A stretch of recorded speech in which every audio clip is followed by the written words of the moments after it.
Hey everyone, in today's video I'm going to show you how to make a health bar in Roblox Studio. First, open Roblox Studio on your PC and open your game project.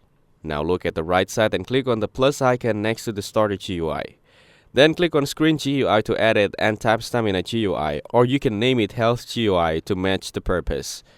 Next, click on the plus icon inside the GUI and choose Frame. This will be the background of your health bar. Now click on the plus icon inside the frame again and add another frame. This second frame will be the part that shows the actual health level. Now adjust the position of the frames on the screen.